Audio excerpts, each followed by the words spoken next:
เนี่ยให้วัด number 5ฟังอินมากันหันละpress meeting local track กันล้อมเลยมันจู่มาลงถูกันสวยนี่มาใส่จวนกันสวยดูจู่ดูไล่เข้าเวละที่ไปหมดตักตั้มตักการะเตียงเว้นเนี่ยกันหันตีตูให้ตูจะจ้องเข้ามาโมนี่ให้กันตรอมเดียวว่าแบงก์ลำเฮียน know your customer อันเตียให้มังเวแม่งูกันเตีย know your citizen ตีนกันดานี่สุดท้ายชวนนินกันมาบ้ากาเฮียนิน immigration เตปอลอุตละสร้างเจลังขวาเลตุยกันอินเจียนฮีอภัยมัว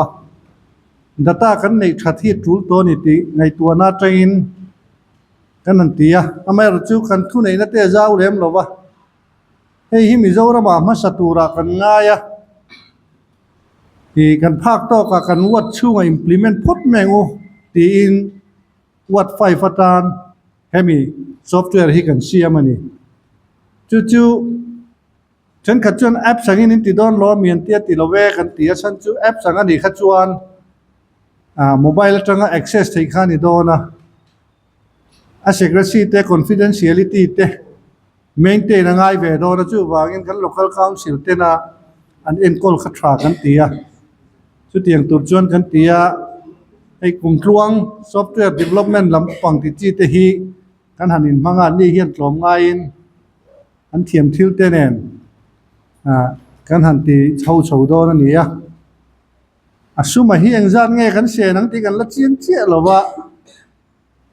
หน่วยขัดจุหน่วยดีการให้จู่นี่โดนชิมวะจวนดูน่าเห็น data แต่กันละข้อมังจู่กันละ entry เลยโดนนี่ล้วนจบเลยจีเลยจวนนี่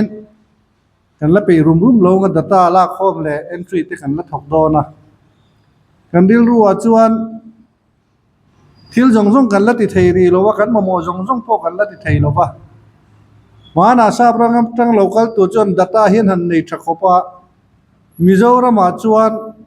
จุดยังมาลาเรียจัวอมันนี่จุดอินอดัมโดยันรุนเก่งหัลตัวนี่มาเช่นโรสฟอลโลไม่ได้มิโซรัมมาลาเรียไทป์ค่ะ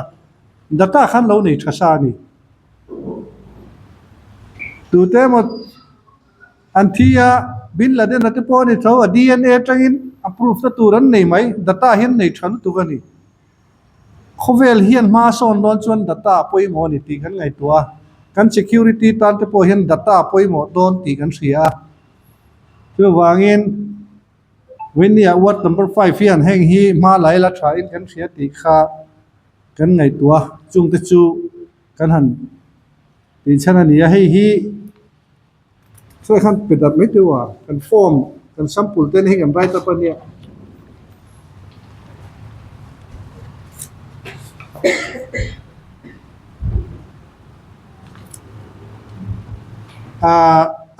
จงที่จะดัตต้าพวกกันละคนเล็กน้ำหรอวะ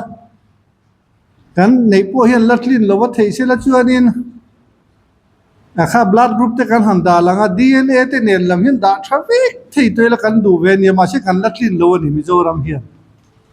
จู่กันมาลำหุ่นเฮียนะอมเจล่ะนี่กันเรียรู้ว่าจุ่มเตะไปเสียชวนนี่เฮรัมเฮียนเองที่จงคงมาตลราบิขัดจนมากันส่วนเทลวังโมตีฮีกันเรียรู้ว่าออกมาจุ่มวางจวน know your citizen ที่ซอฟต์แวร์ที่กันหันเสียมันนี่ลักยิ้มจังเรามากันมิงเตะกันเทียมนั่นเตะกันไอจอนนั่นเตะกันโฟนนัมเบอร์เตะกันเอพิกนัมเบอร์เตะกันหันดังจู่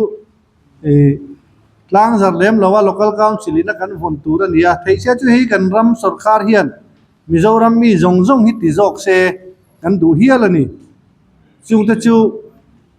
กันรำละฉันนัตุระพอกันง่ายเว้นเนี่ยเฮียนไอ้ example ละกันกัลโดนจนเจ้านี่เจ้าบางเงินกันเข้าเวลเดียนหุ่นนินแห้งกันหมอตอนนี้กันเสียจู่เว้นเนี่ยเฮียน press meet มากันหันสวยหลังกันหันสวยช่วงดูนี่ข้าอากาศมังตัวรักันด่วนจู่นี่ตัวน่ะเฮียนกัน demonstration ลำเฮียนที่ลักกีฬาชาวเมกันซอฟต์แวร์ลำดวงตู้เทียนแต่เฮียนไม่เอ็นที่เสียทาง rin credentials ka te kan buang hianin credentials based login thei ni ta ong zia chuanin unauthorized access ka a thei don mi alowa chuanin ama saberin heavy page hi chu soyang khanin a link hi chu tlema confidential de ka da po ani ka ringa chuanin an han login anga an login khanin dashboard ron langa heta khanin in exat nge om ti te citizen exat nge om ti te le citizen aro ro khan exat nge verified to ti te kha aron lang do na ni e chuanin house ownership tuin nge in nei lo chuanin in exat in nge enge tenant nei mo in lo tur nei ang chi te kha alang vek do na ti chuanin in sakumang chi te emo in aizole mo veng chunga anon om tran kumang chi te kha khami trend sakha alang thei do na ni chuanin an soi zung anga gender distribution o manga chu veng chunga mi pa exam nge om mei chia exam nge om tiang te kha lang thei anga adot lia chuanin age distribution o manga chuda chuan kum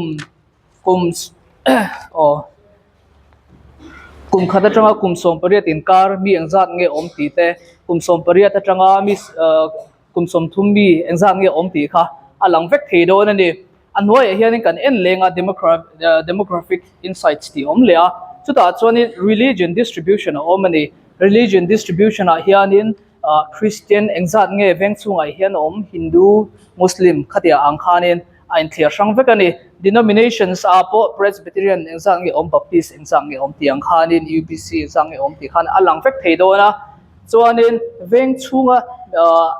enge veng chunga atlang puya an hatho ang chi te kha ta hianin top 5 occupations kan tia atam zo chu student lo ni chuanin hemi a bar chart ta hian alang vek do ni alep apia chia sorin top 5 education levels ti om focus ta sonin graduate bi exam nge om HSLC pass exam nge om ti kha lang theya chuan atwaya hianin graduation trends kan ti ta tungkuma mi exam nge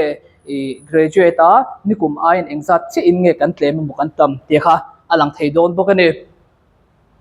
chuanin citizen list ti ain theya heta tang hianin citizen heavy portal MB system chunga citizen zonga kha an details a en fia theya chuanin heta khianin achunglama khianin a sort vek theya kum exat kum bi thia ang chi de po khana a sort theya anwai bera khian kan muang khianin new voters kan ti ta hei hi tungkuma enge vote nei thei tungkuma changa vote nei thei ang chi de kha aron lampik don tina ni chum chuanin kan han click khianin a thimi a person details sa kan han click khianin khami a citizen details tak tak kha kimi ke know your citizen kan tia kha hemi hi achunga chon aron lam to dona an blood group te epic number nei chon epic number te Aadhaar number te kha avaina langanga chuanin atnoya khen kan buang ken family relations awma tunge anu tunge apa tunge ule naute khadiang kha alang vek dona ne chuanin atnoya khen in house details a om lea house details a khianin an in address te in lu an name ti te kha alang vek dona mi in lu an ni le ni lo te po kha alang vek thei don tina ni chu chuanin atnoya qualification details a oma ki chu an dalu dana zirni se noya occupations details te a omle bokani chuanin anoi ken attachments an non da ani chuan entirnan Aadhaar card te mo epic number emo an thalak te KYC hen khontel ni chuanin heta tang khianin alang vek thei don ti ani chu chuanin achunga khang kan han chholenga show family tree ti ki lang theya kimia khianin family tree kha tunge anu tunge apu tunge u naute khang zong kha khami an family lineage zong kha alang vek thei don tina ni chu tu u naw lo nge ti te po kha ama ain zona ol samanga shiata ol samanga veng chunga po he hi in mi le sa ten niam tu nu le pa nge tu fa te tiang chi a po khanin an ming le an chung te nen an relation kha chiang dewin alang hal thei don tina ni chu te chuanin poi model pakhat chu citizen reports oma hay hianin statistical reports mumal deuh aron generate thai ni heta kan huang khianin a field strong a oma geographical filtering te demographic filtering te religion filtering te chuanin educational le occupation ang chi te bo khanin a filter the chumi omzia chuanin mi pa bi morngol kan filter du ni chuanin a thei do na chutia ang bokin meichia bi kan filter du point kha a thei don tina ni chu chuanin an hnuaya hianin kan te kan sukhanga a statistics tak tak kha aron lang don ani citizen exam nge om khami filtering khanin ti te chuanin a gender distribution te religion distribution te khang song song kha khemi function haute tang khenin a hriat thei don tina ni chu ama kan hriat angin file te enlet emo le khabute register te kan han keulet ang ai khanin a chak do na second ni khatle ka result si kan muzum zum thei don tina ni chu hei hianin shoi tu te a po hun le tha tam tak a save sak donin kan hria a chuanin in kai shwaina po mumal dewin akal pui thei pha donin kan hria ni chuanin house reports om lia kida khianin tuna citizen report ang chia khan engtikuma nge chumi kum sangka zakwale somriat kum atanga insak to ho zong zong chi de kha a filter vek thei tina ni chuanin landlord name tiang chi te in nei tu ming base te khanin a search theya chuanin in lua turan nei le nei lo khen khanin a en thei tina ni chu chuanin hela hianin family tree ti hi oma china kan muang khanin a mami ang chia khanin family tree hianin taing mi kan search anga tuna puro siam te details lo search taila tuna kan muang khianin puro siam kita napuite anfa te anule pa te le api le puta thlen khanin an family tree hi a enlet theya hei hi vengchung in kai shwaina mai ni lovin nakina research purposes apo mantlak tak ani theidonin kan ringa document mumal tak kan nei theina turkong ning kan shebok ani chuanin issued certificates ti omlea hei vengchunga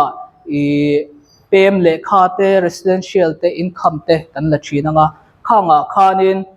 certificate hi hemi portal chunga om ho re renga chu verified to citizen kha chu a system chunga tang hianin all some dewin a generate thai ani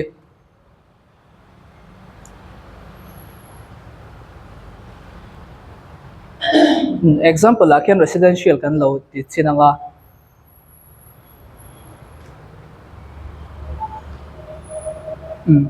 tikhianin details kan lo enter to ni chuan aron pre-filled vekta chuanin build certificate kan tianga tikhianin certificate print chhuat hei mai kha all some dewin a om to tina ni chu manual kan ti chuan puten kan zia ka lekha te kan print lo ka kha ngai to lo khanin hemi portal chung ngai om verified citizen tak tak atan khanin certificate te khatiang lekha te kha fel faizokin at siam thei to tina ni chu chuanin hemi hi an certificate hin lo issue an lo print to ni chuanin heta certificate list a om do da ni chuta chuanin hei hi inveng bi ni angin aron soya certificate po aron neya hei hi impact chwa ani tak tak em ti thlen khanin a en let theya tu tan nge certificate kan pek chwa hemi tan hianin kan pe nge pe lo ti thlen khanin in bum na tam tak om thelaka kan in veng thei don ti da ni chu chuanin user management a oma hei hi chu enge operator sang sang te pon omanga KYC details enter turang chi te kha kha limited accessibility nei zokin hela hin kan control thei don ti na ni chu